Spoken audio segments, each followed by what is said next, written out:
നമസ്കാരം. Let me എക്സ്പ്ലെയിൻ്റെ പുതിയൊരു അധ്യായത്തിലേക്ക് എല്ലാ പ്രേക്ഷകർക്കും സ്വാഗതം. ഞാൻ ഡോക്ടർ ജി കിഷോർ.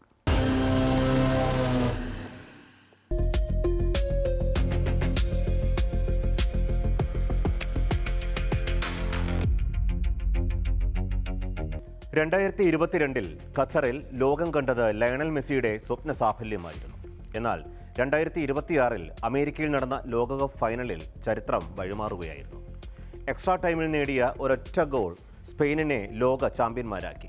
എന്നാൽ മത്സരശേഷം ആഘോഷത്തേക്കാൾ കൂടുതൽ ചർച്ചയായത് അർജന്റീനയുടെ രോഷവും വിവാദങ്ങളുമായിരുന്നു. എന്നാൽ ഈ ഫൈനൽ വെറുമൊരു മത്സരമായിരുന്നില്ല. ഒരു വശത്ത് സ്പെയിനിൻ്റെ സമ്പൂർണ്ണ ആധിപത്യം, മറുവശത്ത് അർജന്റീനയും ലയണൽ മെസ്സിയുടെയും കടുത്ത നിരാശയും പ്രകോപനങ്ങളും. എന്താണ് ഈ ഫൈനലിൽ യഥാർത്ഥത്തിൽ സംഭവിച്ചത്? സ്പെയിൻ എങ്ങനെ കളി പിടിച്ചെടുത്തു? അർജന്റീനയ്ക്ക് എവിടെയാണ് പിഴച്ചത്? സ്പെയിൻ എങ്ങനെ ലോക ഫുട്ബോളിലെ പുതിയ രാജാക്കന്മാരായി? അർജന്റീന ഇത്രയും പ്രകോപിതരാകാൻ കാരണമെന്താണ്? Let me explain. കളിയുടെ തുടക്കം മുതൽ സ്പെയിൻ തങ്ങളുടെ തനത് ശൈലിയായ ടിക്കി ടാക്കയും ആക്രമണ ഫുട്ബോളും പുറത്തെടുത്തു. മത്സരത്തിന്റെ നിശ്ചിത 90 മിനിറ്റിൽ സ്പെയിൻ അർജന്റീനയുടെ പോസ്റ്റിലേക്ക് ഉതിർത്തത് 15 ഷോട്ടുകളാണ്. മറുവശത്തോ കളിയുടെ ആദ്യ 90 മിനിറ്റിൽ അർജന്റീനയ്ക്ക് സ്പെയിൻ പോസ്റ്റിലേക്ക് ഒരൊറ്റ ഷോട്ട് പോലും ഉതിർക്കാൻ കഴിഞ്ഞില്ല. സ്പെയിനിന്റെ മധ്യനിര അത്രത്തോളം ആധിപത്യം പുലർത്തി. ഒടുവിൽ എക്സ്ട്രാ ടൈമിന്റെ 106 മിനിറ്റിൽ സ്പെയിൻ ആ നിർണായക ഗോൾ നേടി. പെഡ്രോ പോറോ നൽകിയ ക്രോസ് നിക്കോ വില്യംസ് തലകൊണ്ട് തട്ടിക്കൊടുത്തു. പകരക്കാരനായി ഇറങ്ങിയ ഫെറാൻ ടോറസ് മനോഹരമായ വോളിയിലൂടെ പന്ത് വലയിലാക്കി. അതായിരുന്നു ഇക്കഴിഞ്ഞ ലോകകപ്പ് ഫൈനലിലെ ഏക ഗോൾ. ഈ ഒറ്റ ഗോളിൽ സ്പെയിൻ ലോകത്തിൻ്റെ നെറുകയിലെത്തി. സ്പെയിൻ മറുപടിയില്ലാത്ത ഒരു ഗോളിന് വിജയിച്ചു. 2010 ശേഷം സ്പെയിൻ്റെ രണ്ടാമത്തെ ലോകകപ്പ് കിരീടം. ഗോൾ രഹിതമായ 90 മിനിറ്റുകൾ. രണ്ട് ടീമുകൾ പരസ്പരം സൂക്ഷ്മതയോടെ കളിച്ചു. സ്പെയിൻ പന്ത് കൈവശം വെച്ച് ആക്രമണം നടത്തിയെങ്കിലും അർജന്റീനയുടെ ഗോൾ കീപ്പർ എമിലിയാനോ മാർട്ടിനസ് ഒന്നിനു പിന്നാലെ ഒന്നായി എല്ലാത്തിനും തടയിട്ടു.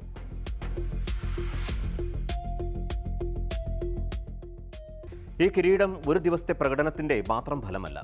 ടൂർണമെന്റിലുടനീളം സ്പെയിൻ ഏറ്റവും സ്ഥിരതയുള്ള ടീമായിരുന്നുവെന്ന് അവരുടെ ശൈലി നിരീക്ഷിച്ചവർക്ക് ബോധ്യപ്പെട്ടതാണ്. ശക്തമായ പ്രതിരോധം, പന്ത് കൈവശം വയ്ക്കുന്ന നിയന്ത്രണം, കൃത്യമായ പാസിംഗ്, ഉയർന്ന നിലവാരത്തിലുള്ള പ്രസ്സിംഗ്, ടീമെന്ന നിലയിലുള്ള അസാധാരണ ഏകോപനം എന്നിങ്ങനെ വിജയഘടകങ്ങൾ അനേകമാണ്. മുഴുവൻ ലോകകപ്പിലും സ്പെയിൻ ഒരു ഗോൾ മാത്രമാണ് വഴങ്ങിയത്. അത് ലോകകപ്പ് ചരിത്രത്തിലെ ഏറ്റവും മികച്ച പ്രതിരോധ പ്രകടനങ്ങളിലൊന്നായി വിലയിരുത്തപ്പെടുന്നു. സ്പാനിഷ് പരിശീലകൻ ലൂയിസ് ഡി ലാ ഫിവന്റെ ഏറ്റവും വലിയ വിജയം ഒരു സൂപ്പർ സ്റ്റാറിനെ ആശ്രയിക്കാത്ത ടീം സൃഷ്ടിച്ചതാണ്. മധ്യനിരയിൽ റോഡ്രി, പ്രതിരോധത്തിൽ ക്യുബാർസി, ക്യുക്രല്ല, ആക്രമണത്തിൽ ഫെറാൻ ടോറസ്, എല്ലാവരും അവരുടെ ജോലി കൃത്യമായി നിർവഹിച്ചു. സ്പെയിൻ വ്യക്തിഗത മികവിനേക്കാൾ കൂട്ടായ ഫുട്ബോളിലാണ് വിശ്വസിച്ചത്. അതിൻ്റെ പ്രതിഫലനമായിരുന്നു ഇക്കഴിഞ്ഞ ലോകകപ്പിൽ കണ്ടത്. എന്തുകൊണ്ടാണ് ലയണൽ മെസ്സിക്കും അർജന്റീനയ്ക്കും തങ്ങളുടെ സ്വാഭാവിക കളി പുറത്തെടുക്കാൻ കഴിയാതിരുന്നത്? സ്പെയിൻ്റെ തന്ത്രം വളരെ ലളിതമായിരുന്നു. മെസ്സിയിലേക്ക് പന്തെത്താൻ അനുവദിക്കരുത്. കളിയുടെ ആദ്യ 15 മിനിറ്റിൽ മെസ്സിക്ക് പന്ത് തൊടാനായത് ഒരേ ഒരു തവണ മാത്രമാണ്. അത് കിക്ക് ഓഫ് എടുത്തപ്പോൾ മാത്രം.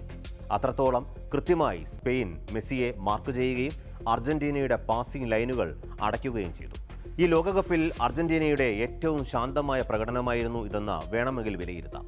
ഈ ലോകകപ്പ് മറ്റൊരു കാരണത്താലും ചരിത്രത്തിൽ ഇടം പിടിക്കും. ലയണൽ മെസ്സിയുടെ അവസാന ലോകകപ്പ് എന്ന നിലയിൽ. 2022 കിരീടം നേടിയ മെസ്സി തുടർച്ചയായ രണ്ടാം ലോകകപ്പ് എന്ന അപൂർവ നേട്ടം ലക്ഷ്യമിട്ടായിരുന്നു ഇത്തവണയും മൈതാനത്തിറങ്ങിയത്. മത്സരശേഷം കണ്ണീരോടെ മൈതാനം വിടുന്ന മെസ്സിയുടെ ദൃശ്യങ്ങൾ ലോകമെമ്പാടുമുള്ള ആരാധകരെ അങ്ങേയറ്റം വികാരഭരിതരാക്കി. സ്പെയിൻ്റെ തുടക്കം മുതലുള്ള ആധിപത്യം അർജന്റീനൻ താരങ്ങളിൽ വലിയ നിരാശയും ദേഷ്യവുമാണ് ഉണ്ടാക്കിയത്. കളിക്കളത്തിൽ അച്ചടക്കം പാലിക്കാൻ അവർക്ക് സാധിച്ചതേയില്ല. മത്സരത്തിലുടനീളം അർജന്റീന താരങ്ങൾ 6 യെല്ലോ കാർഡുകൾ വാങ്ങിക്കൂട്ടി. ഗോൾ കീപ്പർ എമിലിയാനോ മാർട്ടിനസിന്റെ മികച്ച ചില സേവുകൾ മാത്രമാണ് അർജന്റീനയെ 90 മിനിറ്റ് വരെ ഗോളൊന്നും വഴങ്ങാതെ പിടിച്ചു നിർത്തിയത്. എന്നാൽ ഒടുവിൽ അവരുടെ പ്രതിരോധം തകർന്നു. ഫൈനലിലെ ഏറ്റവും വലിയ വഴിത്തിരിവ് സംഭവിച്ചത് 100-ാം മിനിറ്റിന് തൊട്ടു മുൻപായിരുന്നു. അർജന്റീനയുടെ മധ്യനിര താരം എൻസോ ഫെർണാണ്ടസിന് സ്പെയിനിന്റെ പൗ കുബോസിയെ ഫൗൾ ചെയ്തതിന് 2ാം മഞ്ഞ കാർഡും തുടർന്ന് ചുവപ്പ് കാർഡും ലഭിച്ചു. അതോടെ എക്സ്ട്രാ ടൈം മുഴുവൻ 10 പേരുമായാണ് അർജന്റീനയ്ക്ക് കളിക്കേണ്ടി വന്നത്. അർജന്റീന ക്യാമ്പ് ഈ തീരുമാനത്തോട് ശക്തമായ എതിർപ്പ് പ്രകടിപ്പിച്ചു. റെഡ് കാർഡ് ഇല്ലായിരുന്നുവെങ്കിൽ മത്സരം പെനാൽറ്റിയിലേക്ക് നീണ്ടേനെയെന്നും അവർ വാദിക്കുന്നു. മത്സരശേഷം റഫറിയുടെ ചില തീരുമാനങ്ങൾ ചർച്ചയായി. അതുതന്നെയാണ് എന്തുകൊണ്ട് അർജന്റീന ഫ്യൂരിയസ് ആയി എന്ന ചോദ്യത്തിന് പ്രധാന കാരണം. സ്പാനിഷ് ടീമിന് ചില നിർണായക ഫൗളുകളിൽ അനുകൂല സമീപനം ലഭിച്ചുവെന്നാണ് അർജന്റീന ആരാധകരുടെയും ചില മാധ്യമങ്ങളുടെയും വിമർശനം. മറുവശത്ത് സ്പെയിൻ പറയുന്നത് മറ്റൊന്നാണ്. ഞങ്ങൾ മുഴുവൻ മത്സരവും നിയന്ത്രിച്ചു, കൂടുതൽ അവസരങ്ങൾ സൃഷ്ടിച്ചു, വിജയം അർഹിച്ചതാണ്. നിഷ്പക്ഷ വിശകലനങ്ങളും പറയുന്നത് അതുതന്നെയാണ്. പന്ത് കൈവശം വച്ചതിലും ആക്രമണങ്ങളിലും സ്പെയിൻ തുടക്കം മുതൽ വ്യക്തമായ ആധിപത്യം പുലർത്തിയെന്നാണ് വിലയിരുത്തൽ. ഈ വിജയത്തോടെ സ്പെയിൻ മറ്റൊരു അപൂർവ ചരിത്രം കൂടി കുറിച്ചിരിക്കുകയാണ്. ഒരേ സമയം പുരുഷന്മാരുടെയും വനിതകളുടെയും ലോകകപ്പ് കിരീടം സ്വന്തമാക്കുന്ന ലോകത്തിലെ ആദ്യ രാജ്യമായി സ്പെയിൻ മാറിക്കഴിഞ്ഞു. ഫുട്ബോൾ ലോകത്ത് സ്പെയിൻ്റെ ആധിപത്യം എത്രത്തോളം ഉണ്ടെന്ന് വ്യക്തമാക്കുന്നതാണ് ഈ നേട്ടം.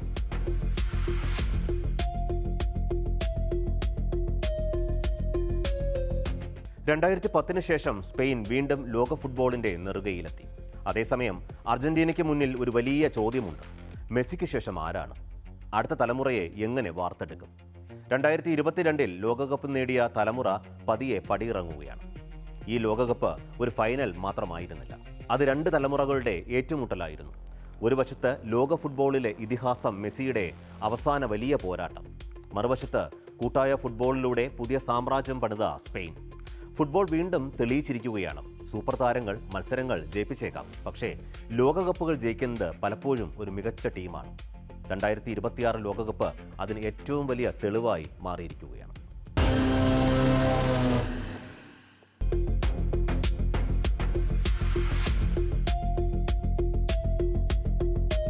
ഫൈനലിലെ ആവേശ പോരാട്ടവും കിരീടധാരണവും നമ്മൾ കണ്ടു കഴിഞ്ഞു. പക്ഷേ എങ്ങനെയാണ് സ്പെയിൻ മാത്രം പുരുഷ ഫുട്ബോളിലും വനിതാ ഫുട്ബോളിലും ഒരുപോലെ ലോകം ഭരിക്കുന്നത്? വെറുമൊരു ഭാഗ്യം കൊണ്ടോ, ഫൈനലിൽ നന്നായി കളിച്ചതുകൊണ്ടോ മാത്രം കിട്ടുന്നതല്ല ഈ വിജയം. ഇതിന് പിന്നിൽ അവർ വർഷങ്ങളായി പടുത്തുയർത്തിയ ഒരു സൂപ്പർ സിസ്റ്റമുണ്ട്. പരാജയങ്ങളുടെ നീണ്ടകാലം പിന്നിട്ട് അവർ എങ്ങനെയാണ് ഫുട്ബോളിൻ്റെ നെറുകയിലെത്തിയത്? എന്താണ് ആ സ്പാനിഷ് മാജിക്, അഥവാ എന്താണ് ഈ സിസ്റ്റത്തിൻ്റെ കരുത്ത്? Let me explain.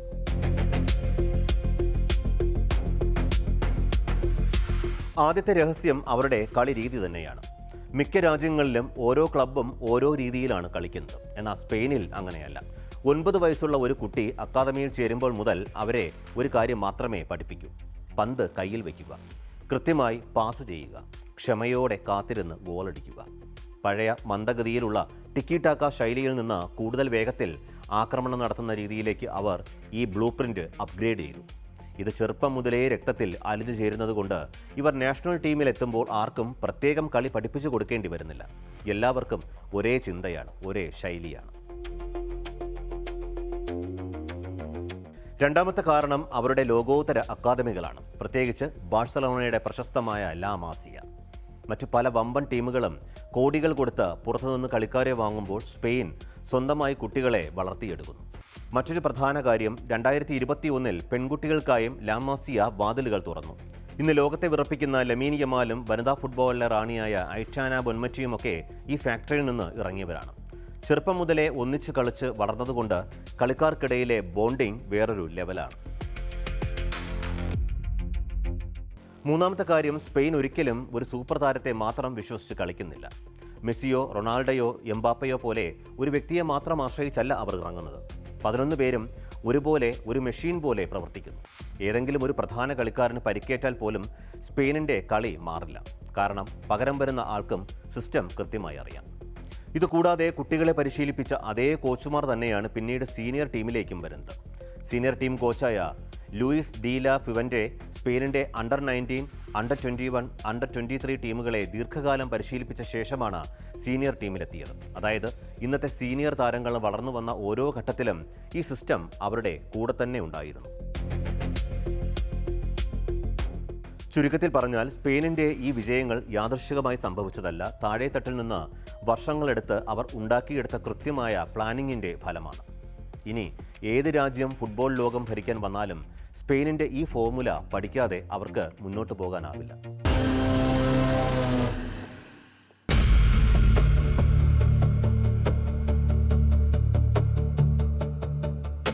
കഴിഞ്ഞ 2 പതിറ്റാണ്ടുകളായി ഇസ്രായേൽ രാഷ്ട്രീയത്തിലെ അനിഷേധ്യ നേതാവാണ് ബെഞ്ചമിൻ നെതന്യാഹു.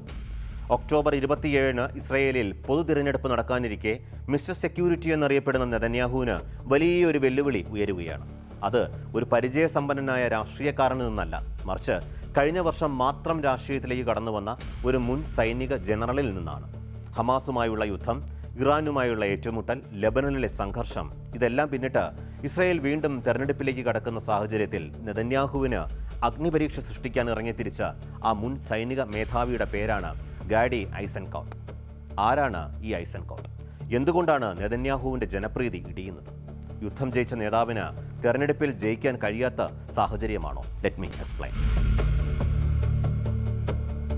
1996 മുതൽ വിവിധ കാലഘട്ടങ്ങളിലായി ഇസ്രായേൽ ഭരിച്ച ബെഞ്ചമിൻ നെതന്യാഹു രാജ്യത്തിൻ്റെ ഏറ്റവും കൂടുതൽ കാലം പ്രധാനമന്ത്രിയായ നേതാവാണ്. സുരക്ഷാ വിഷയങ്ങളിൽ കടുത്ത നിലപാട് സ്വീകരിക്കുന്ന നേതാവെന്ന ഇമേജാണ് അദ്ദേഹത്തിനുള്ളത്. എന്നാൽ 2023 ഒക്ടോബർ 7-ലെ ഹമാസ് ആക്രമണത്തിന് ശേഷം ആരംഭിച്ച യുദ്ധവും തുടർന്ന് ഗാസ, ലെബനൻ, ഇറാൻ എന്നിവിടങ്ങളിൽ സൈനിക നടപടികളും രാജ്യത്തെ ആഴത്തിൽ വിഭജിച്ചു. യുദ്ധം തുടരുന്നതിനൊപ്പം ബന്ദികളെ തിരികെ കൊണ്ടുവരുന്നതിലെ പരാജയം, സമ്പദ് വ്യവസ്ഥയിലെ സമ്മർദ്ദം, സർക്കാരിനെതിരായ പ്രതിഷേധങ്ങൾ എന്നിവ നെതന്യാഹുവിൻ്റെ ജനപ്രീതിയെ ബാധിച്ചുവെന്നാണ് സർവേകൾ സൂചിപ്പിക്കുന്നത്. ഗാഡി ഐസൻകോട്ട് എന്ന 66-കാരൻ ഒരു സാധാരണ രാഷ്ട്രീയക്കാരനല്ല. ഇസ്രായേൽ പ്രതിരോധ സേനയുടെ മുൻ ചീഫ് ഓഫ് സ്റ്റാഫ്, ഏകദേശം 4 പതിറ്റാണ്ട് സൈനിക സേവനം, ഗാസയിലും ലെബനനിലും നിരവധി സൈനിക ഓപ്പറേഷനുകൾക്ക് നേതൃത്വം നൽകിയ വ്യക്തി. നെതന്യാഹുവിൻ്റെ രാഷ്ട്രീയത്തിന് തികച്ചും വിപരീതമായ സാധാരണക്കാരൻ്റെ പശ്ചാത്തലമാണ് അദ്ദേഹത്തിനുള്ളത്. ഇസ്രായേലിലേക്ക് കുടിയേറിയ ഒരു സാധാരണ മൊറോക്കൻ ജൂത കുടുംബത്തിലാണ് അദ്ദേഹം ജനിച്ചത്. അതേസമയം അമേരിക്കൻ വിദ്യാഭ്യാസമുള്ള ഉപരിവർഗ പശ്ചാത്തലമാണ് നെതന്യാഹുവിൻ്റേത്. 2023 ഡിസംബറിൽ ഗാസയിലെ യുദ്ധത്തിൽ ഐസൻകോട്ടിൻ്റെ മകൻ കൊല്ലപ്പെട്ടു. യുദ്ധത്തിൻ്റെ ദുരന്തം സ്വന്തം ജീവിതത്തിൽ അനുഭവിച്ചറിഞ്ഞ ഒരു പിതാവ് കൂടിയാണ് അദ്ദേഹം. അതിനാൽ സുരക്ഷാ വിഷയങ്ങളിൽ അദ്ദേഹത്തിൻ്റെ നിലപാടുകൾക്ക് പൊതുജനങ്ങളിൽ കൂടുതൽ വിശ്വാസ്യത കൈവരിക്കാനായി എന്നാണ് വിലയിരുത്തൽ. ഈ വർഷം ജൂണിലാണ് യഷർ എന്ന പേരിൽ പുതിയ രാഷ്ട്രീയ പാർട്ടി ഗാഡി പ്രഖ്യാപിച്ചത്. ഹിബ്രു ഭാഷയിൽ യഷാർ എന്നാൽ നേരായ അല്ലെങ്കിൽ സത്യസന്ധമായ എന്നാണ് അർത്ഥം വരുന്നത്. ഐസൻകോട്ടിൻ്റെ 3 പ്രധാന വാഗ്ദാനങ്ങൾ ഇവയാണ്: ദേശീയ ഐക്യം പുനഃസ്ഥാപിക്കുക, ഒക്ടോബർ 7 സുരക്ഷാ വീഴ്ചയെക്കുറിച്ചുള്ള സ്വതന്ത്ര അന്വേഷണം, എല്ലാ വിഭാഗങ്ങൾക്കും നിർബന്ധിത സൈനിക സേവനം. ഇവയാണ് ഇപ്പോൾ ഇസ്രായേൽ സമൂഹത്തിൽ വലിയ ചർച്ചയായി മാറിക്കൊണ്ടിരിക്കുന്നത്. നെതന്യാഹുവിനെ പിന്തുണച്ചിരുന്ന ചില വലതുപക്ഷ വോട്ടർമാരും ഐസൻകോട്ടിലേക്ക് മാറുന്നുവെന്നാണ് അഭിപ്രായ സർവേകൾ സൂചിപ്പിക്കുന്നത്. ഇസ്രായേലിലെ തെരഞ്ഞെടുപ്പ് ഇത്ര സങ്കീർണമാകുന്നത് എന്തുകൊണ്ടാണെന്ന് പരിശോധിക്കാം. ഇസ്രായേലിൽ ജനങ്ങൾ നേരിട്ട് പ്രധാനമന്ത്രിയെ തിരഞ്ഞെടുക്കുന്നില്ല. 120 അംഗ പാർലമെന്റായ സെനറ്റിലേക്കാണ് തെരഞ്ഞെടുപ്പ് നടക്കുന്നത്. 61 സീറ്റുകളുടെ ഭൂരിപക്ഷം തികയ്ക്കുന്ന മുന്നണിക്ക് സർക്കാർ രൂപീകരിക്കാനാവും. ഒരു പാർട്ടിക്കും ഒറ്റയ്ക്ക് ഭൂരിപക്ഷം ലഭിക്കാറില്ല. അതിനാൽ തെരഞ്ഞെടുപ്പിന് ശേഷം വിവിധ പാർട്ടികൾ ചേർന്നാണ് സർക്കാർ രൂപീകരിക്കുന്നത്. അതുകൊണ്ട് ഏറ്റവും കൂടുതൽ സീറ്റുകൾ നേടിയാലും സർക്കാർ രൂപീകരിക്കാൻ കഴിയണമെന്നില്ല. മറുവശത്ത് രണ്ടാമതെത്തുന്ന പാർട്ടിക്കും ശക്തമായ സഖ്യമുണ്ടാക്കിയാൽ അധികാരത്തിലെത്താം. അതിനാൽ തെരഞ്ഞെടുപ്പിന്റെ യഥാർത്ഥ പോരാട്ടം വോട്ടെടുപ്പിന് ശേഷവും തുടരുമെന്നർത്ഥം. നെതന്യാഹുവിൻ്റെ മുന്നിലുള്ള പ്രധാന പ്രശ്നങ്ങൾ നോക്കാം. അതിലൊന്ന് അഴിമതി കേസുകൾ ഇപ്പോഴും തുടരുന്നു എന്നതാണ്. യുദ്ധം നീളുന്നതിലുള്ള ജനങ്ങളുടെ അതൃപ്തി, ബന്ദികളെ മോചിപ്പിക്കണമെന്ന ആവശ്യം, തീവ്ര വലതുപക്ഷ സഖ്യകക്ഷികളെ ആശ്രയിക്കേണ്ട സാഹചര്യം എന്നിവയെല്ലാം തിരഞ്ഞെടുപ്പിൽ അദ്ദേഹത്തെ പ്രതിരോധത്തിലാക്കുകയാണ്. വിശദമായി തന്നെ പരിശോധിക്കാം. ഗാസയിലെ യുദ്ധം അവസാനിച്ചിട്ടില്ല. ഇതിനു പുറമെ ലെബനനിലും ഇറാനിലും പോരാട്ടം വ്യാപിച്ചതോടെ 3.5 ലക്ഷത്തോളം റിസർവ് സൈനികരെയാണ് ഇസ്രായേൽ തുടർച്ചയായി അണിനിരത്തിയത്. പല സൈനികരും 6ഉം 7ഉം തവണയാണ് ജോലി ഉപേക്ഷിച്ച് യുദ്ധമുഖത്തേക്ക് പോകേണ്ടി വന്നത്. ഇത് വൻ അമർഷത്തിന് കാരണമായി. ഒക്ടോബർ 7-ലെ സുരക്ഷാ വീഴ്ചയുടെ ഉത്തരവാദിത്വം ഏറ്റെടുക്കാൻ നെതന്യാഹു ഇതുവരെ തയ്യാറായിട്ടില്ല. സൈനിക മേധാവികളും പ്രതിരോധ മന്ത്രിയുമെല്ലാം പരാജയം സമ്മതിച്ചപ്പോഴും നെതന്യാഹു അത് പൂർണ്ണമായി സൈന്യത്തിൻ്റെയും മുൻ ഭരണാധികാരികളുടെയും തലയിൽ കെട്ടിവയ്ക്കാനാണ് ശ്രമിച്ചത്. സമീപകാലത്ത് വന്ന ചാനൽ 12 സർവേ അനുസരിച്ച് പ്രധാനമന്ത്രി പദത്തിലേക്ക് 43% ഇസ്രായേലികളും പിന്തുണയ്ക്കുന്നത് ഗാഡി ഐസൻകോട്ടിനെയാണ്. നെതന്യാഹുവിന് 34% പിന്തുണ മാത്രമാണുള്ളത്. സർവേകൾ പ്രകാരം നെതന്യാഹുവിൻ്റെ ലിക്വിഡ് പാർട്ടിയും ഐസൻകോട്ടിൻ്റെ പാർട്ടിയും തമ്മിൽ കടുത്ത മത്സരമാണ് പ്രതീക്ഷിക്കുന്നത്. നിലവിലെ കണക്കുകൾ പ്രകാരം ഐസൻകോട്ടിൻ്റെ പ്രതിപക്ഷ സഖ്യത്തിന് ഭൂരിപക്ഷം കിട്ടാൻ സാധ്യതയുണ്ടെങ്കിലും ഇസ്രായേലിലെ അറബ് പാർട്ടികളുടെ പിന്തുണയില്ലാതെ അത് സാധ്യമാകില്ല. എന്നാൽ നെതന്യാഹുവും ഐസൻകോട്ടും ഒരുപോലെ അറബ് പാർട്ടികളുടെ പിന്തുണ വേണ്ടെന്ന് വെച്ചിരിക്കുകയാണ്. 1973 ശേഷം ആദ്യമായാണ് ഒരു ഇസ്രായേൽ സർക്കാർ പൂർണ്ണ കാലാവധി തികച്ച് ഒക്ടോബർ 27 കൃത്യസമയത്ത് തെരഞ്ഞെടുപ്പിലേക്ക് പോകുന്നത്. യുദ്ധകാല നേതാവെന്ന ഇമേജിൽ നെതന്യാഹു വീണ്ടും ജനവിധി തേടുമ്പോൾ സൈനിക ബന്ധവും വിശ്വാസ്യതയും മുൻനിർത്തി ഗാഡി ഐസൻകോട്ട് ഒരു പുതിയ ബദലായി ഉയർന്നു വരികയാണ്. യുദ്ധവും സാമ്പത്തിക പ്രതിസന്ധികളും കൊണ്ട് വലയുന്ന ഇസ്രായേൽ ജനത നെതന്യാഹുവിന്റെ വലതുപക്ഷ ഭരണത്തിന് വിട പറയുമോ? അതോ ഗാഡി ഐസൻകോട്ട് എന്ന മുൻ സൈനിക മേധാവിയിലൂടെ ഇസ്രായേൽ പുതിയൊരു രാഷ്ട്രീയ അധ്യായത്തിന് തുടക്കമിടുമോ? ഒക്ടോബറിലെ ജനവിധി അത് തീരുമാനിക്കും. ഈ തെരഞ്ഞെടുപ്പ് ഇസ്രായേലിന്റെ അടുത്ത സർക്കാരിനെ മാത്രമല്ല, പശ്ചിമേഷ്യയുടെ ഭാവിയിലും ഏറെ നിർണായകമാണ്.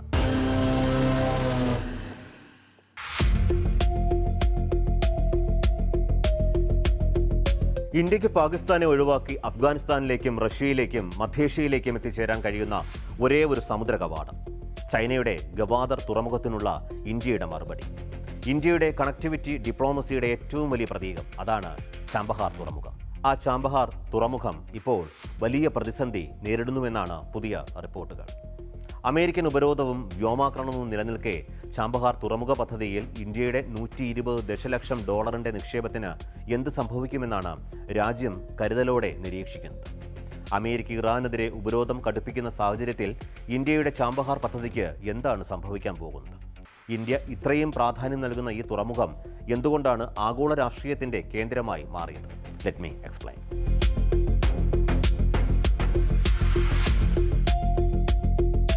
ഇറാന്റെ തെക്ക് കിഴക്കൻ തീരത്ത് അഥവാ ഒമാൻ ഉൾക്കടലിന്റെ തീരത്താണ് ചാബഹാർ തുറമുഖം സ്ഥിതി ചെയ്യുന്നത്. ഇറാന്റെ ഒരേ ഒരു ആഴക്കടൽ തുറമുഖമാണിത്. അറബിക്കടലിലേക്ക് നേരിട്ട് പ്രവേശനം നൽകുന്ന ഈ തുറമുഖം ഹോർമുസ് കടലിടുക്കിനെ ആശ്രയിക്കാതെ ചരക്ക് നീക്കം നടത്താൻ കഴിയുന്ന ഭൗമശാസ്ത്രപരമായ അപൂർവ നേട്ടമാണ്. ഇന്ത്യയുടെ മുംബൈയിൽ നിന്ന് കടൽമാർഗം ചരക്കുകൾ ചാബഹാറിലെത്തിച്ച് അവിടെ നിന്ന് റോഡും റെയിലും ഉപയോഗിച്ച് അഫ്ഗാനിസ്ഥാൻ, ഉസ്ബെക്കിസ്ഥാൻ, കസാഖ്സ്ഥാൻ തുടങ്ങിയ മധ്യേഷ്യൻ രാജ്യങ്ങളിലേക്ക് എത്തിക്കാനാണ് ഇന്ത്യയുടെ പദ്ധതി.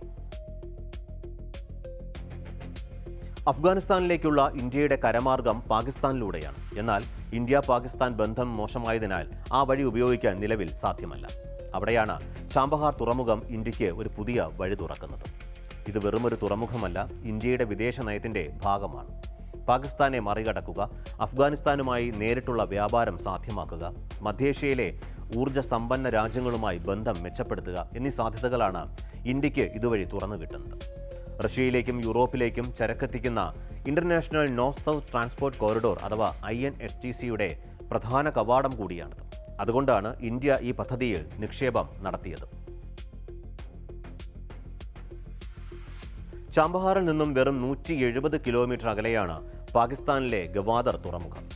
ഗവാദർ വികസിപ്പിച്ചിരിക്കുന്നത് ചൈനയാണ്.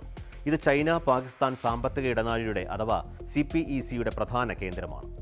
അതിനാൽ ചാബഹാർ ഇന്ത്യക്ക് ഒരു വ്യാപാര പദ്ധതി മാത്രമല്ല, ചൈനയുടെ ഇന്ത്യൻ മഹാസമുദ്ര സ്വാധീനത്തെ സന്തുലിതമാക്കാനുള്ള തന്ത്രപരമായ നീക്കം കൂടിയാണ്. ഇന്ത്യ, ഇറാൻ, മധ്യേഷ്യ എന്നിവയെ ബന്ധിപ്പിക്കുന്ന ഒരു പുതിയ സാമ്പത്തിക ഇടനാഴിയായാണ് ചാബഹാറിനെ ഇന്ത്യ കാണുന്നത്. ഇവിടെയാണ് കഥയിലെ നിർണായക വഴിത്തിരിവ്. അമേരിക്കയും ഇറാനും തമ്മിലുള്ള ബന്ധം വർഷങ്ങളായി സംഘർഷപൂർണ്ണമാണ്. ഇറാന്റെ ആണവ പദ്ധതി, മിസൈൽ വികസനം, പ്രാദേശിക സായുധ ഗ്രൂപ്പുകൾക്ക് നൽകുന്ന പിന്തുണ എന്നിവ ചൂണ്ടിക്കാട്ടി അമേരിക്ക സാമ്പത്തിക ഉപരോധങ്ങൾ ഏർപ്പെടുത്തിയിട്ടുണ്ട്. അമേരിക്ക ഉപരോധം കൂടുതൽ ശക്തമാക്കിയാൽ ഇന്ത്യയുടെ നിക്ഷേപത്തെയും പ്രവർത്തനത്തെയും പ്രതികൂലമായി ബാധിക്കുമെന്ന ആശങ്കയാണ് ഇപ്പോൾ ഉയരുന്നത്. അമേരിക്കയും ഇറാനും തമ്മിലുള്ള ശത്രുതയുടെ ഭാഗമായി ഇറാന് മേൽ US കടുത്ത സാമ്പത്തിക ഉപരോധം ഏർപ്പെടുത്തിയിട്ടുണ്ട്. എന്നാൽ അഫ്ഗാനിസ്ഥാനിലേക്കുള്ള മാനുഷിക സഹായങ്ങൾ തടസ്സപ്പെടാതിരിക്കാൻ ഇന്ത്യയുടെ ചാബഹാർ തുറമുഖ പ്രവർത്തനങ്ങൾക്ക് അമേരിക്ക പ്രത്യേക ഉപരോധ ഇളവ് നൽകിയിരുന്നു. എന്നാൽ കഴിഞ്ഞ ഏപ്രിൽ 26 ഈ ഉപരോധ ഇളവിന്റെ കാലാവധി അവസാനിച്ചു. US ഉപരോധ ഇളവ് പുതുക്കി നൽകാൻ തയ്യാറാകാത്തതോടെ ചാബഹാർ തുറമുഖവുമായി ഇടപാടുകൾ നടത്തുന്ന ഇന്ത്യൻ കമ്പനികൾ അമേരിക്കൻ ട്രഷറിയുടെ സാമ്പത്തിക ഉപരോധ ഭീഷണിയിലായി. തുടർന്ന് സാമ്പത്തിക പ്രത്യാഘാതങ്ങൾ ഒഴിവാക്കാൻ ഇന്ത്യ പദ്ധതിയിലെ ഓപ്പറേഷണൽ പങ്കാളിത്തം പ്രാദേശിക സ്ഥാപനങ്ങളിലേക്ക് മാറ്റുകയും $120 ദശലക്ഷം നിക്ഷേപം മുൻകൂറായി നൽകുകയും ചെയ്തു. ഉപരോധ ഭീഷണികൾക്കിടയിലാണ് മേഖലയിൽ US സൈനിക നീക്കങ്ങളും ശക്തമായത്. ഈ അടുത്ത് ചാബഹാർ തുറമുഖത്തെ മാരിടൈം സർവൈലൻസ് ടവർ US വ്യോമാക്രമണത്തിൽ തകർന്നു. മാരിടൈം സുരക്ഷയ്ക്കും കപ്പലുകളുടെ നാവിഗേഷനും ഉപയോഗിച്ചിരുന്ന ഈ സിവിൽ കെട്ടിടം തകർത്ത US നടപടിക്കെതിരെ ഇറാൻ വിദേശകാര്യ മന്ത്രാലയം ശക്തമായി പ്രതിഷേധിച്ചു. തീരദേശ സുരക്ഷ തകർന്നതും സൈനിക ഏറ്റുമുട്ടലുകളുടെ കേന്ദ്രമായി മേഖല മാറിയതും ഇന്ത്യൻ കപ്പലുകളുടെ സുരക്ഷിതമായ ചരക്ക് നീക്കത്തെ പ്രതിസന്ധിയിലാക്കിയിട്ടുണ്ട്. ഇന്ത്യക്കിപ്പോൾ രണ്ട് പ്രധാന ബന്ധങ്ങളാണ് സന്തുലിതമായി കൈകാര്യം ചെയ്യേണ്ടത്. ഒരു ഭാഗത്ത് അമേരിക്കയും മറുവശത്ത് ഇറാനും. ഒരു വശത്ത് അമേരിക്ക ഇറാനുമേൽ ഏർപ്പെടുത്തിയ സാമ്പത്തിക ഉപരോധം, മറുവശത്ത് അമേരിക്കൻ സൈന്യം ചാബഹാറിലെ കൺട്രോൾ ടവറിന് നേരെ നടത്തിയ വ്യോമാക്രമണങ്ങൾ. അമേരിക്ക ഇന്ത്യയുടെ ഏറ്റവും വലിയ തന്ത്രപരമായ പങ്കാളികളിലൊന്നാണ്.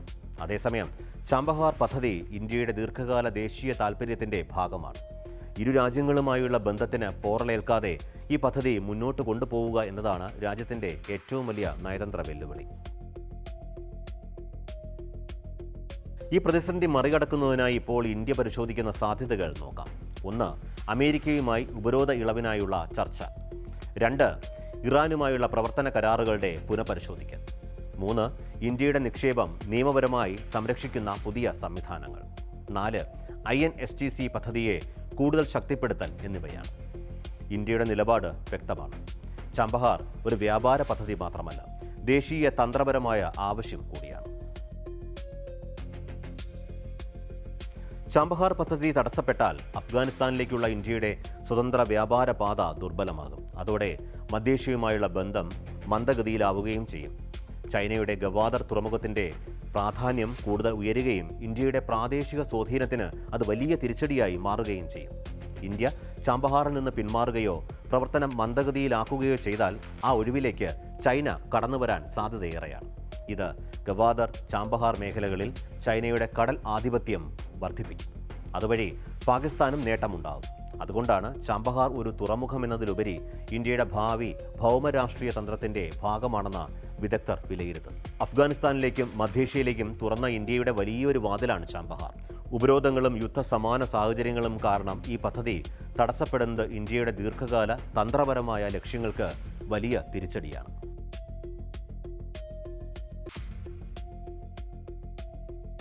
അമേരിക്കയുടെ ഉപരോധ ഭീഷണിയെ മറികടന്ന് ചാബഹാർ സംരക്ഷിക്കാൻ ഇന്ത്യക്ക് സാധിക്കുമോ? വരും ദിവസങ്ങളിൽ നയതന്ത്ര നീക്കങ്ങൾ ഇതിൽ നിർണായകമാകും. ചാബഹാർ തുറമുഖം ഭാരതത്തിൻ്റെ ഭാവി വിദേശ നയത്തിൻ്റെ പരീക്ഷണശാല കൂടിയാണ്. അമേരിക്കയുമായുള്ള സൗഹൃദവും ഇറാനുമായുള്ള സഹകരണവും ഒരേ സമയം നിലനിർത്താൻ ഇന്ത്യക്ക് കഴിയുമോ എന്നാണ് ഇനി അറിയേണ്ടത്. അമേരിക്കൻ ഉപരോധം മറികടന്ന് ഇന്ത്യയുടെ ഏറ്റവും വലിയ കണക്ടിവിറ്റി സ്വപ്നം യാഥാർത്ഥ്യമാകുമോ? അല്ലെങ്കിൽ പശ്ചിമേഷ്യയിലെ പുതിയ സംഘർഷങ്ങൾ ആ സ്വപ്നം താൽക്കാലികമായി മരവിപ്പിക്കുമോ? ഈ ചോദ്യങ്ങൾക്കുള്ള ഉത്തരമാണ് വരും നാളുകളിൽ വ്യക്തത തേടുന്നത്.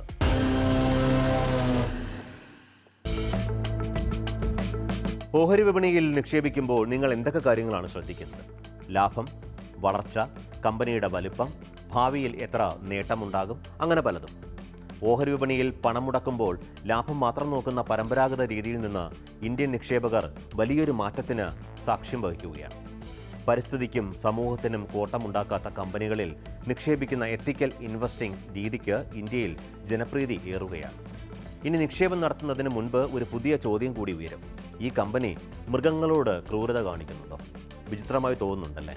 പക്ഷേ ഇന്ത്യയിലെ ഏറ്റവും വലിയ ഓഹരി വിപണിയായ നാഷണൽ സ്റ്റോക്ക് എക്സ്ചേഞ്ച് അഥവാ NSE ഇപ്പോൾ അതിനും മറുപടി നൽകുന്ന ഒരു പുതിയ ഓഹരി സൂചിക അവതരിപ്പിച്ചിരിക്കുകയാണ്. മൃഗസ്നേഹവും ഓഹരി നിക്ഷേപവും ഒന്നിക്കുമ്പോൾ അതിൻ്റെ പേരാണ് നിഫ്റ്റി 500 അഹിംസ ഇൻഡെക്സ്. അഹിംസയും ഓഹരി വിപണിയും തമ്മിൽ എന്താണ് ബന്ധം? നിക്ഷേപം ഇനി വെറും പണം സമ്പാദിക്കാനുള്ള മാർഗമല്ലേ? അതോ നമ്മുടെ മൂല്യങ്ങൾക്കും നിക്ഷേപത്തിനും ഇനി ഒരേ വിലയാണോ? Let me explain. ഇൻഡെക്സ് എന്നാൽ എന്താണ് എന്നതാണ് ആദ്യത്തെ അടിസ്ഥാന ചോദ്യം. ഓഹരി വിപണിയുടെ ആരോഗ്യനില അളക്കുന്ന ഒരു സൂചികയാണത്. ഉദാഹരണത്തിന് നിഫ്റ്റി 50, സെൻസെക്സ്, ഇവ രണ്ടും രാജ്യത്തെ പ്രമുഖ കമ്പനികളുടെ പ്രകടനം അളക്കുന്നു. പക്ഷേ അഹിംസ ഇൻഡെക്സ് അങ്ങനെയല്ല. ഇവിടെ കമ്പനികളെ തിരഞ്ഞെടുക്കുന്നത് ലാഭം മാത്രം നോക്കുകയല്ല, അവരുടെ ബിസിനസ് രീതിയും വിലയിരുത്തപ്പെടും. അതാണ് ഈ ഇൻഡെക്സിൻ്റെ പ്രത്യേകത. NSE പുറത്തിറക്കിയ നിഫ്റ്റി 500 അഹിംസ ഇൻഡെക്സ് ഇന്ത്യയിലെ ആദ്യകാല മൂല്യാധിഷ്ഠിത നിക്ഷേപ സൂചികകളിലൊന്നാണ്. ഇത് നിഫ്റ്റി 500ലുള്ള കമ്പനികളിൽ നിന്നാണ് തിരഞ്ഞെടുക്കുന്നത്. പക്ഷേ എല്ലാ കമ്പനികളും ഇതിൽ വരില്ല. ഒരു കമ്പനി തൻ്റെ ബിസിനസ്സിലൂടെ മനഃപൂർവ്വം മൃഗങ്ങൾക്ക് ദോഷം ചെയ്യുന്നുണ്ടോ? മൃഗങ്ങളെ ചൂഷണം ചെയ്യുന്ന വ്യവസായമാണോ അവർ നയിക്കുന്നത്? മൃഗക്ഷേമവുമായി ബന്ധപ്പെട്ട മാനദണ്ഡങ്ങൾ പാലിക്കുന്നുണ്ടോ? ഇത്തരം ചോദ്യങ്ങൾക്ക് ശേഷമാണ് കമ്പനികളെ ഉൾപ്പെടുത്തുന്നത്. അതായത് ലാഭം മാത്രം പോരാ, മൂല്യങ്ങളും വേണമെന്നർത്ഥം. ഈ ഇൻഡെക്സ് തയ്യാറാക്കാൻ NSE പ്രവർത്തിച്ചത് അഹിംസ ഗെയിൻ ഫൗണ്ടേഷൻ എന്ന സ്ഥാപനവുമായി ചേർന്നാണ്. അവർ വികസിപ്പിച്ച അഹിംസ ഇൻവെസ്റ്റ്മെന്റ് മൂവ്മെന്റ് അഥവാ AIM എന്ന ചട്ടക്കൂട് ഉപയോഗിച്ചാണ് കമ്പനികളെ വിലയിരുത്തുന്നത്. കമ്പനികളെ 3 വിഭാഗങ്ങളിലായി തരംതിരിക്കുന്നു. ഒന്നാമത്തെ വിഭാഗമായ ഗ്രീൻ ബാൻഡിൽ മൃഗങ്ങളെ ഒട്ടും ദ്രോഹിക്കാത്ത തികച്ചും അഹിംസാത്മകമായ ബിസിനസ് ചെയ്യുന്ന കമ്പനികളാണ് ഉൾപ്പെടുന്നത്. രണ്ടാമത്തെയും മൂന്നാമത്തെയും വിഭാഗങ്ങളാണ് ഓറഞ്ച് ആൻഡ് റെഡ് ബാൻഡ്. മൃഗങ്ങളെ കൊന്നൊടുക്കുകയോ പരീക്ഷണങ്ങൾക്ക് ഇരയാക്കുകയോ മൃഗ ഉൽപ്പന്നങ്ങൾ ഉപയോഗിക്കുകയോ ചെയ്യുന്ന കമ്പനികളാണ് ഈ വിഭാഗത്തിൽ ഉൾപ്പെടുന്നത്. ഈ ഇൻഡെക്സിൽ ഗ്രീൻ ബാൻഡിൽപ്പെടുന്ന 326 കമ്പനികളെ മാത്രമാണ് ഉൾപ്പെടുത്തിയിട്ടുള്ളത്. ഓറഞ്ച് റെഡ് ബാൻഡിലുള്ള കമ്പനികളെ പൂർണ്ണമായും ഒഴിവാക്കി. ഈ സൂചികയിലെ ഏറ്റവും രസകരമായ ഭാഗം ഇതിൽ ഉൾപ്പെട്ടിരിക്കുന്നതും ഒഴിവാക്കപ്പെട്ടിരിക്കുന്നതുമായ കമ്പനികളുടെ പട്ടികയാണ്. ഇൻഡെക്സിൽ ഉൾപ്പെട്ടിരിക്കുന്ന പ്രമുഖ മേഖലകൾ ഏതൊക്കെയാണെന്ന് നോക്കാം. IT സർവീസിൽ ഇൻഫോസിസും TCSും, ടെലികോം ആൻഡ് ഓട്ടോമൊബൈൽസിൽ ഭാരതി എയർടെൽ, മഹീന്ദ്ര ആൻഡ് മഹീന്ദ്ര, മാരുതി സുസുക്കി, കൂടാതെ ക്യാപിറ്റൽ ഗുഡ്സ്, പവർ, പ്രൊഡക്ഷൻ മേഖലകൾ എന്നിവയാണ്. അതേസമയം ഇൻഡെക്സിൽ നിന്ന് ഒഴിവാക്കപ്പെട്ട വലിയ മേഖലകൾ ഏതൊക്കെയാണെന്ന് പരിശോധിക്കാം. ആദ്യത്തേത് ഫാർമസ്യൂട്ടിക്കൽ കമ്പനികളാണ്. മൃഗങ്ങളിൽ മരുന്ന് പരീക്ഷണം നടത്തുന്നതിനാൽ ഭൂരിഭാഗം ഫാർമ കമ്പനികളും പുറത്താണ്. രണ്ടാമത്തേത് ഡയറി, പൗൾട്രി, മീറ്റ്, ലെതർ കമ്പനികളാണ്. പാൽ, ഇറച്ചി, കോഴി വളർത്തൽ, തോൽ വ്യവസായം എന്നിവ പൂർണ്ണമായും ഒഴിവാക്കിയിട്ടുണ്ട്. ഫാഷൻ ആൻഡ് കോസ്മെറ്റിക്സ് ബ്രാൻഡുകളാണ് മൂന്നാമത്തേത്. തോൽ, ആട്ടുരോമം തുടങ്ങിയവ ഉൽപ്പന്നങ്ങളിൽ ഉപയോഗിക്കുന്നതിനാൽ തുണിത്തരങ്ങളും സൗന്ദര്യവർദ്ധക വസ്തുക്കളും വിൽക്കുന്ന പല വമ്പൻ ബ്രാൻഡുകളും പുറത്താണ്. അടുത്തത് ബാങ്കുകളും സാമ്പത്തിക സ്ഥാപനങ്ങളുമാണ്. ഇത്തരം ഹാനികരമായ ബിസിനസ്സുകൾക്ക് വായ്പ നൽകുന്നു എന്ന കാരണത്താൽ പ്രമുഖ കൊമേഴ്ഷ്യൽ ബാങ്കുകളെയും ഒഴിവാക്കിയിട്ടുണ്ട്. മറ്റൊന്ന് റിലയൻസ് ഗ്രൂപ്പാണ്. റിലയൻസ് പവർ ഒഴികെ മറ്റ് റിലയൻസ് കമ്പനികളെയും ഇൻഡെക്സിൽ ഉൾപ്പെടുത്തിയിട്ടില്ല. ഇത് ഇന്ത്യയിലെ ഓഹരി വിപണിയിൽ ഒരു വലിയ മാറ്റത്തിൻ്റെ സൂചനയാണ്. കാരണം ഇനി നിക്ഷേപകർ ചോദിക്കുന്നത് ഈ കമ്പനി എത്ര ലാഭമുണ്ടാക്കുന്നു എന്ന് മാത്രമല്ല, ഈ കമ്പനി സമൂഹത്തോട് എത്ര ഉത്തരവാദിത്വം കാണിക്കുന്നു എന്നുകൂടിയാണ്. ഇതിനെ ലോകം വിളിക്കുന്നത് എത്തിക്കൽ ഇൻവെസ്റ്റിംഗ് അല്ലെങ്കിൽ വാല്യൂസ് ബേസ്ഡ് ഇൻവെസ്റ്റിംഗ് എന്നാണ്. അതായത് സ്വന്തം വിശ്വാസങ്ങൾക്കും ധാർമ്മിക മൂല്യങ്ങൾക്കും അനുസരിച്ച് നിക്ഷേപം നടത്തുക. ഇത് അമേരിക്കയിലും യൂറോപ്പിലും കഴിഞ്ഞ കുറേ വർഷങ്ങളായി വേഗത്തിൽ വളരുന്ന നിക്ഷേപ രീതിയാണ്. പലർക്കും ഒരു സംശയമുണ്ടാകും, ഇത് ESG നിക്ഷേപം പോലെയല്ലേ? അല്ല, ESG എന്നത് 3 കാര്യങ്ങളാണ് നോക്കുന്നത്. എൻവയോൺമെൻറ്റ് അഥവാ പരിസ്ഥിതി, സോഷ്യൽ അഥവാ സാമൂഹിക ഉത്തരവാദിത്വം, ഗവേണൻസ് അല്ലെങ്കിൽ കമ്പനി ഭരണം. എന്നാൽ അഹിംസ ഇൻഡെക്സ് പൂർണ്ണമായും വ്യത്യസ്തമാണ്. ഇതിൽ പ്രധാനമായും മൃഗക്ഷേമവും അഹിംസ തത്വവുമാണ് വിലയിരുത്തുന്നത്. അതുകൊണ്ടാണ് ഇത് ESGയിൽ നിന്ന് വ്യത്യസ്തമാകുന്നത്. സാധാരണ നിക്ഷേപകർക്ക് ഈ ഇൻഡെക്സ് നേരിട്ട് വാങ്ങാൻ കഴിയില്ല. പക്ഷേ ഭാവിയിൽ ETFകൾ, അതായത് എക്സ്ചേഞ്ച് ട്രേഡഡ് ഫണ്ട്സ്, ഇൻഡെക്സ് ഫണ്ടുകൾ, മ്യൂച്വൽ ഫണ്ടുകൾ എന്നിവയെ അടിസ്ഥാനമാക്കി വാങ്ങാമെന്ന സാധ്യത വന്നേക്കാം. അപ്പോൾ ഒരു വ്യക്തിക്ക് സ്വന്തം മൂല്യങ്ങൾക്കനുസരിച്ച് നിക്ഷേപിക്കാൻ കൂടുതൽ എളുപ്പമാകും. ഇത് യുവ നിക്ഷേപകരെ കൂടുതലായി ആകർഷിക്കുമെന്നാണ് വിലയിരുത്തൽ. എന്നാൽ ഇതിൽ ചില വിമർശനങ്ങളും ഉയരുന്നുണ്ട്. അതായത് എല്ലാവരും ഈ നീക്കത്തെ സ്വാഗതം ചെയ്യുന്നില്ല. വിമർശകർ ചോദിക്കുന്നത് അഹിംസയെ എങ്ങനെയാണ് അളക്കുന്നത്? ഒരു കമ്പനിയുടെ മുഴുവൻ വിതരണ ശൃംഖലയും പരിശോധിക്കാനാകുമോ? ഇന്ന് ഗ്രീൻ വിഭാഗത്തിലുള്ള കമ്പനി നാളെ നയങ്ങൾ മാറ്റിയാൽ? ഇത്തരം ചോദ്യങ്ങൾക്ക് വ്യക്തമായ ഉത്തരങ്ങൾ ഇനിയും കണ്ടെത്തേണ്ടി വരും. അതിനാലാണ് ഇൻഡെക്സ് കാലാകാലങ്ങളിൽ പുനഃപരിശോധിക്കുന്നത്. അഹിംസ എന്ന ആശയം തന്നെ ഇന്ത്യയുടെ സംസ്കാരത്തിൻ്റെ ഭാഗമാണ്. ബുദ്ധമതം, ജൈനമതം, ഗാന്ധിയൻ ചിന്ത എല്ലാം അഹിംസയെ അടിസ്ഥാനമാക്കിയുള്ളതാണ്. ആ തത്വം ഇപ്പോൾ സാമ്പത്തിക മേഖലയിലേക്കും കടന്നു വരികയാണ്. ഇത് വെറും സാമ്പത്തിക തീരുമാനമല്ല, ഒരു സാംസ്കാരിക സന്ദേശം കൂടിയാണ്. ലാഭവും മൂല്യങ്ങളും ഒരുമിച്ച് പോകാമെന്ന സന്ദേശം. ഓഹരി വിപണി എന്നത് പണം മാത്രം സംസാരിക്കുന്ന ലോകമാണെന്നാണ് പലരും ഇതുവരെ കരുതിയിരുന്നത്. പക്ഷേ നിഫ്റ്റി 500 അഹിംസ ഇൻഡെക്സ് പറയുന്നത് മറ്റൊന്നാണ്. നിങ്ങളുടെ പണം എവിടെയാണ് നിക്ഷേപിക്കപ്പെടുന്നത് എന്നത് ഒരു ധാർമ്മിക തീരുമാനമാണ്. ഭാവിയിൽ നിക്ഷേപകർ ലാഭം മാത്രമല്ല, പരിസ്ഥിതി, മനുഷ്യാവകാശം, മൃഗക്ഷേമം, സാമൂഹിക ഉത്തരവാദിത്വം ഇവയെല്ലാം പരിഗണിച്ച് കമ്പനികളെ തിരഞ്ഞെടുക്കുന്ന കാലം വരുമോ? ലാഭത്തോടൊപ്പം തങ്ങളുടെ ധാർമ്മിക മൂല്യങ്ങൾക്കും മുൻഗണന നൽകുന്ന നിക്ഷേപകരുടെ എണ്ണം ഇന്ത്യയിൽ വർദ്ധിച്ചു വരികയാണ്. ബിസിനസ് ലോകത്ത് ജീവകാരുണ്യവും ദയയും അളവുകോലാകുന്ന ഈ പുതിയ മാതൃക ഇന്ത്യൻ ഓഹരി വിപണിക്ക് പുതിയൊരു ദിശാബോധം നൽകുമെന്നതിൽ തർക്കമില്ല. ഇന്ത്യയുടെ പുതിയ അഹിംസ ഇൻഡെക്സ് ലോക ഓഹരി വിപണിക്ക് ഒരു പുതിയ മാതൃകയാകാനുള്ള സാധ്യതയും തള്ളിക്കളയാനാവില്ല. ഇന്നത്തെ ലെറ്റ് മീ എക്സ്പ്ലെയിൻ ഇവിടെ പൂർണ്ണമാകുന്നു. കൂടുതൽ വിശദീകരണങ്ങളും വിശദാംശങ്ങളുമായി അടുത്ത ലെറ്റ് മീ എക്സ്പ്ലെയിനിൽ വീണ്ടും കാണാം. നമസ്കാരം.